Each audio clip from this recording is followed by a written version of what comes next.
হরে কৃষ্ণ। তো আমাদের জন্মাষ্টমী ডোমজুর ইস্কন মন্দিরে পালিত হবে। তো আপনারা জন্মাষ্টমী সম্বন্ধে কিছু বলতে চাই। কমলাপতি কমলানন্দ, কমলাপতি বললে একটু রাগ করে, কমলানন্দ। তো অবশ্যই যারা যারা ভিডিওটা দেখছেন জন্মাষ্টমী উপলক্ষে, অবশ্যই বলবো যে আপনাদেরকে ভিডিওটা সাবস্ক্রাইব করবেন, বেল আইকনে ক্লিক করবেন। তো আমাদের দেখছেন এখানে জন্মাষ্টমী সম্বন্ধে লাগানো হয়েছে ব্যানার। এই ব্যানারটা আগে থেকে লাগানো হয়, বিভিন্ন জায়গায় আমরা লাগিয়েছি। তো জন্মাষ্টমী সম্বন্ধে আমাদের সঙ্গে আছে কমলানন্দ। তো কমলানন্দ যেমন জন্মাষ্টমী সম্বন্ধে কীভাবে বাড়িতে আপনারা করবেন কিংবা মন্দিরে এসে আপনারা করবেন, সেই বিষয়ে আপনাদেরকে বলবো। যাদের যাদের গোপাল আছে তারা গোপাল নিয়ে আপনারা ডোমজুর মন্দিরে এসে অবশ্যই অভিষেক করে নিয়ে যাবেন। অনেকে অভিষেক করে না, সেই বিষয়ে আমাদের কমলানন্দ বলবে। তো দেখতে পাচ্ছেন আমাদের কমলানন্দ এখানে আছে, এখানে তুলসী মহারানীর পাশে বসে আছে, নিধিবনের পাশে ফুল টুল নিয়ে বসে আছে। এমনি আমার সঙ্গে ঝগড়া হয়েছে আজকে, অল্টারের মধ্যে একটু ঝগড়া হয়েছে। অল্টারের মধ্যে হয়নি, বাইরে হয়েছে। ওই অল্টারের বাইরে হয়েছে, পরিষ্কার কথা। ঝগড়া নয়, ওটা একটুখানি আমাদের মধ্যে অ্যাকচুয়ালি হয়, কিন্তু মাঝে মাঝে।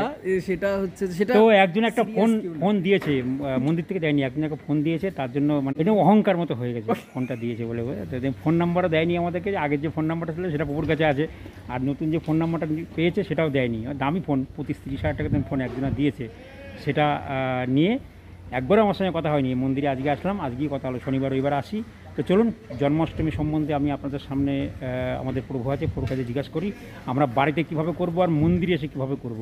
ঠিক আছে, অল্পের মধ্যে বলবে। হরে কৃষ্ণ শুধু ভক্তবৃন্দ, প্রথমেই জানাই জন্মাষ্টমী শুভ তিথিতে আপনাদের সকলের শুভকামনা। এই বছর জন্মাষ্টমী 5250তম ভগবানের আবির্ভাব তিথি উদযাপন করব আমরা। তো জন্মাষ্টমী বাড়িতেও করতে পারবেন, মন্দিরেও করতে পারেন, মন্দিরে আসতে পারেন। বিভিন্ন ইস্কন মন্দির আছে, ডোমজুর আছে, রাধানগর আছে, এদিকে সলপেও একটি ছোট্ট কাঁটা তো হ্যাঁ, ভোলে বাবা কাঁটা ওখানেও হয়। বিভিন্ন জায়গায়, কলকাতার মিন্টো পার্কেও হয়, সাঁতরাগাছি ব্যাতরেও হয়, প্রচুর জায়গায়। যারা তারকেশ্বরে আছেন তারকেশ্বরেও হয়। তারপরে তারা যারা পানিহাটিতে আছে, পানিহাটিতেও, সোদপুর পানিহাটিতেও হয়, রানাঘাটে হয়, মায়াপুরে হয়, সব জায়গাতে, যেখান থেকে ভিডিও দেখছেন সমস্ত জায়গায় ইস্কনের যে কোনো সমস্ত জায়গাতে ইস্কনের ব্রাঞ্চ আছে, শাখা কিছু আছে বা আউটলেট কিছু আছে। সমস্ত জায়গায় আমাদের জন্মাষ্টমী মহাব্রত খুব সুন্দর ধুমধামের সাথে পালন করা হয়। আমরা সারাদিন উপবাসে থাকি। অধিবাসের দিনকে রাত্রিবেলা আমরা সংকল্প করি এবং অভিষেক মহাঅষ্টমী কৃষ্ণ জন্মাষ্টমীর দিনকে আমরা সারাদিন নির্জল উপবাস করি। আর রাত্রিবেলা 10টা থেকে আমরা অভিষেক শুরু করি, সাধারণত 10টা, 10:30, যে যেখানকার যেরকম নিয়ম। 10:30 থেকে আমরা অভিষেক আরম্ভ করি, সেটা চলে 11:30, 12:15 অবধি। তারপর ভগবানের রাজবেশ, রাজভোগ ওনার উদ্দেশ্যে অর্পণ করা হয়। করে আমরা 12টার পরে, যেহেতু ভগবান মধ্যরাত্রে উনি আবির্ভূত হয়েছিলেন এই ধরাধামে আমাদেরকে উদ্ধার করার জীবকে উদ্ধার করার জন্য, মধ্যরাত্রে 12টার পরে, 12টার পরে ওরকমই সময়, রোহিণী নক্ষত্র চলাকালীন সময়ে আমাদের কলিহত জীবকে উদ্ধার করার জন্য, গীতায় লেখা আছে ধর্মকে সংস্থাপন করার জন্য, ধর্ম সংস্থাপন অর্থায় সম্ভবামি যুগে যুগে। তো পাপীদের নাশ করার জন্য, দুষ্কৃতিকারীদের দমন করার জন্য, বিভিন্ন অসুরদের নিধন করার জন্য, ধর্মকে মহাভারতের মাধ্যমে, গীতার মাধ্যমে আমাদের কাছে পৌঁছে দেওয়ার জন্য উনি কলিযুগে, উনি দাপরে আমাদের কাছে এসেছিলেন, আমাদের এই ধরাধামে অবতীর্ণ হয়েছিলেন। তো তারই শুভ আবির্ভাব তিথি পুনরায় আমরা উদযাপন করব। এবং পরের দিনকে, সবথেকে বড় কথা হচ্ছে, পরের দিনকে আমাদের ইস্কন ভক্তদের জন্য একটি সুবর্ণ দিন, আমাদের কাছে একটি সুন্দর একটি দিন, যেটা আমাদের ইস্কন প্রতিষ্ঠাতা আচার্য শিল প্রভুপাদের আবির্ভাব তিথি। প্রভুপাদের আবির্ভাব তিথি আমরা উদযাপন করি। প্রভুপাদ আবির্ভূত হয়েছিলেন নন্দ উৎসবের দিন দুপুর 12টার সময়। আমরা এটা খুব সুন্দরভাবে বুঝতে পারি যে প্রভুপাদ যে সত্যি ভগবানের যে একজন কৃপাধন্য, একজন যে শক্তাবেশ অবতার আমরা বলতে পারি। শক্তি, ওনার ভগবানের শক্তি নিয়ে উনি এসেছিলেন, উনি দিব্য নাম প্রচার করেছিলেন। এটা আমরা খুব সাধারণভাবে বুঝতে পারি যে ভগবানের জন্মাষ্টমীর পরের দিনকে, নন্দ উৎসবের দিনকে দুপুর 12টায় ওনার আবির্ভাব হয়েছিল। ওই দিনকেও আমরা উপবাস করে থাকি। আপনারা যে চান প্রভুপাদের আবির্ভাবটিতে, আমি তো বলবো সবার করা উচিত, যেহেতু আমরা ইস্কনের ভক্তরা তো করবেই, যারা ইস্কনের আসা যাওয়া করছে, যারা ভালো লাগছে তাদেরও করা উচিত, কারণ আমরা বা যারা এই মানে যারা ইসকনের সাথে যুক্তও নয় এই ভিডিওটা দেখছে তাদেরও করা উচিত, কারণ মহান ব্যক্তিদের আবির্ভাব তিথি, তিরোভাব তিথি, সন্ন্যাস দিবস, বিভিন্ন এই সমস্ত যে দিবসগুলো আছে আমরা পালনের মাধ্যমে আমাদের ভক্তিকে আমরা অনেক বেশি উন্নত বা অনেক বেশি সুদৃঢ় করতে পারি।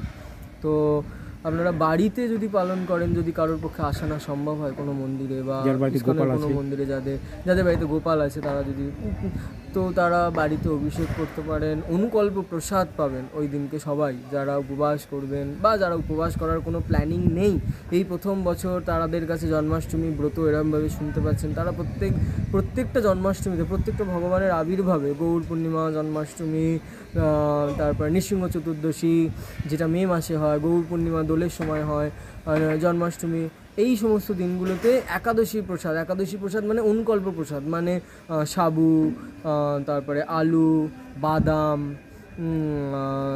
তারপরে কুট্টু, মানে ওটা অ্যাকচুয়ালি এটা কিসের দানা হয় একটা, আমাদের মন্দিরে পাওয়া যায়, বিভিন্ন ইসকন মন্দিরে পাওয়া যায়, এখানেও পাওয়া যায়।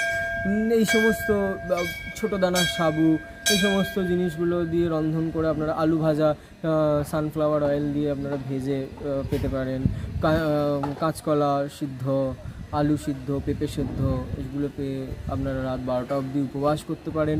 আবার আমি বলছি, যেটা আমি নৃসিংহ চতুর্দশীর সময় বলেছিলাম কি গৌর পূর্ণিমার সময় বলেছিলাম ঠিক আমার মনে নেই, যে আপনারা তিনভাবে করতে পারেন, তিনভাবে আপনারা উপবাস করতে পারেন। এক, নির্জলা, একদম জল না খেয়ে সারাদিন, আর একটা আজলা, যে শুধুমাত্র জল খেয়ে থাকবো, একদম রাত 12টার সময় আমরা অনুকল্প প্রসাদ পেয়ে, ভগবানের অভিষিক্ত জল পেয়ে, তারপরে ভগবানের প্রসাদ পেয়ে আমরা ব্রত ভাঙবো। তো সেটাও করতে পারেন। আজলা, শুধু জল খেতে পারেন সারাদিন, জল, শরবত, এসব লিকুইডের ওপরে থাকা। আর কেউ করতে পারেন ফলাটা হচ্ছে শুধু ফল খেয়ে পুরো দিনটা কাটানো, শুধু জল খেয়ে থাকতে নাও পারে, কারণ ওষুধ খেতে হয় এখনকার দিনে সবাইকে, তাদের ভর্তি পেটে ওষুধ খেতে হবে, খালি পেটে খাওয়া যাবে না, অনেক প্রেশার, সুগারের অনেক কিছু ওষুধ আছে, থাইরয়েডের। তো তাদের পক্ষে যারা পারবেন না তারা ফল খেয়ে করবে না, তারাও যেটা পারবে না, কারণ অনেকের ফল খেলে শরীর খারাপ হয়, বিভিন্ন সমস্যা হতে পারে, তো তারা একাদশীর অনুকল্প প্রসাদ প্রথম থেকে চেষ্টা করবেন দুপুর 12টা অবধি উপবাস থাকার, যেহেতু রাত্রি 12টা হচ্ছে না, তাই দুপুর 12টা অবধি উপবাস থেকে তারপরে আমাদের সাধারণত খেতে 11টা, 10:30, 11টা বেজেই দেয় বাড়িতে যে যায়, তো 12টা অবধি উপবাস করে তারপর আপনারা যে যেরকমভাবে উপবাস করতে চাইবেন সেরকমভাবে উপবাস করতে পারেন।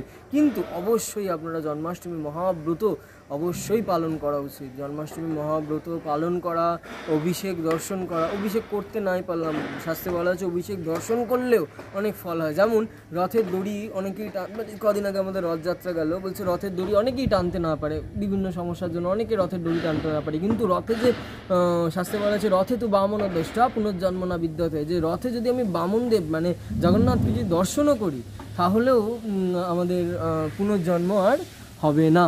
তো এইভাবেই আপনারা অভিষেক দর্শনের মাধ্যমে, অনুকল্প প্রসাদ পাওয়ার মাধ্যমে, নির্জলা থেকে বা যেভাবে উপবাস করার মাধ্যমে, মন্দিরে এসে শ্রবণ কীর্তন, জপ, ধ্যান, ভগবানের গুণকীর্তন, গুণমহিমা শ্রবণ করার মাধ্যমে, এবং পরের দিনকে ছিল প্রভুপাদের লীলামৃত, প্রভুপাদের অভিষেক হবে আবার পরের দিনকে, সেসব দর্শন এবং শ্রবণের মাধ্যমে আমরা আমাদের নিজেদের ভক্তি জীবন, কৃষ্ণের প্রতি শরণাগতি, কৃষ্ণের প্রতি প্রেম, কৃষ্ণের প্রতি ভক্তি আমরা অনেকাংশে বাড়াতে পারি।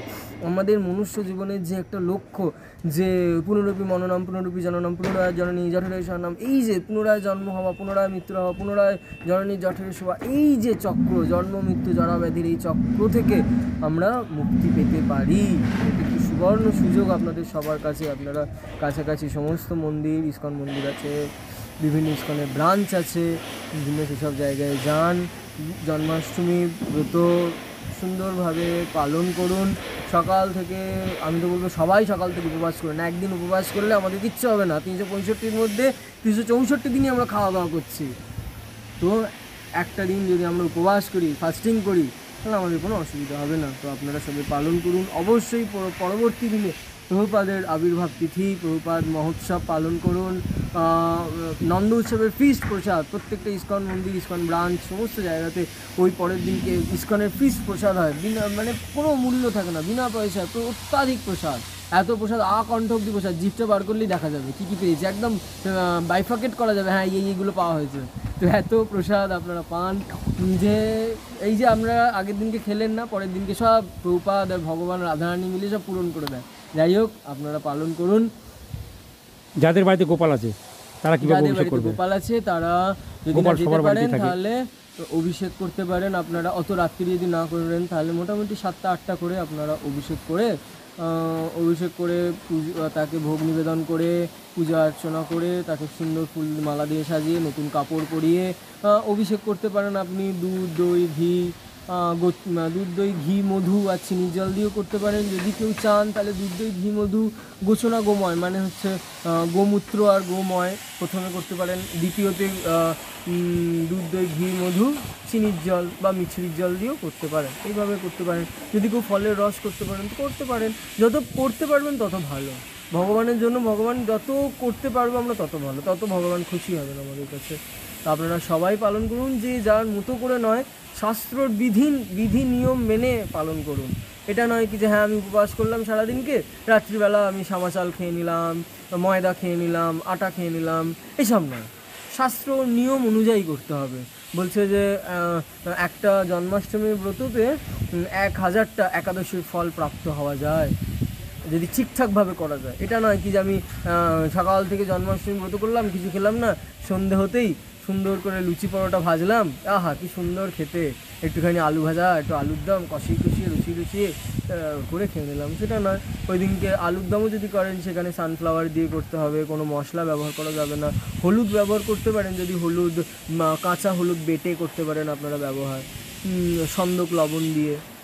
তবে চেষ্টা করা উচিত একটা দিন আমাদের জিহ্বাকে একটু রেস্ট দেওয়া। আমাদের এই যে আমাদের শরীরের যে সিস্টেম আছে ওটাকে একটা দিন একটু রেস্ট দেওয়া। যারা একাদশী করেন না তাদের জন্য তো অবশ্যই উচিত যে একটা দিন অন্তত একটু রেস্ট দেওয়া এই বডিটাকে। কারণ আমরা সপ্তাহে যদি সারাটা দিন কাজ করি তাহলে আমাদেরও একটা দিন রেস্ট চাই। আমি অন্তত পার্সোনালি চাই। সেই জন্য আমাকে রোববার একজন আসে কৃষ্ণ সর্বেশ্বর বলে, সে এসে মাঝে মাঝে ছুটি দেয়, আবার মাঝে মাঝে মায়াপুর পালায়। তো যাই হোক, সবারই একটা দিন রেস্ট দরকার। আমাদের শরীরটার একটা যন্ত্র, তারও একটা দিন রেস্ট দরকার। সে মাসে একটা দিনে হতে পারে, বছরে একটা দিন করতে পারেন। মাসে একটা দিন হলে একাদশী, বছরে একটা দিন হলে এই সমস্ত জন্মাষ্টমী, গৌর পূর্ণিমা, নৃসিংহ চতুর্দশী, এইসব দিনগুলো। হরে কৃষ্ণ। তো অনেকে প্রশ্ন করে যে যার বাড়িতে গোপাল আছে, অনেকে গোপাল সেবা করে, মানে দোকান থেকে কিনে নিয়ে এসে তার ধূপকাঠি করে দেখালো, কিন্তু সেরকমভাবে হবে না। তাদের অভিষেক করতে হবে মন্ত্রের মাধ্যমে, শুদ্ধ বৈষ্ণবের মাধ্যমে। আপনারা ডোমজুর মন্দিরে আসুন। বাড়িতে যদি ভুলভাল হয়ে থাকে অবশ্যই ডোমজুরের মন্দিরে এসে আপনারা অভিষেক দেখুন কীভাবে করে, আর আপনি অভিষেক করতে পারেন, গোপাল সঙ্গে করে নিয়ে এসেও করতে পারেন, কোনো অসুবিধা নেই। তো ভিডিওটা ভালো লাগলে লাইক করুন, শেয়ার করুন। আরেকটি কথা কী বলবেন? আমি এখানে হয়ে গেল মোটামুটি 7.5-8 মাস হয়ে গেল, এখনো পর্যন্ত এই বুড়োটা আমার নামটা পর্যন্ত বলতে পারলো না ঠিকঠাক করে। একবার কমলা নন্দ বলে, একবার কমলাপতি বলে, এখন হাত ধরছে নিচে যাতে না আমি এইসব কথাগুলো বলি।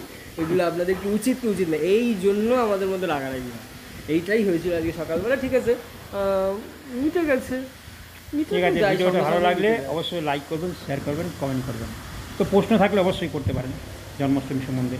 তো চলুন ভিডিওটা শেষ করি। হরে কৃষ্ণ।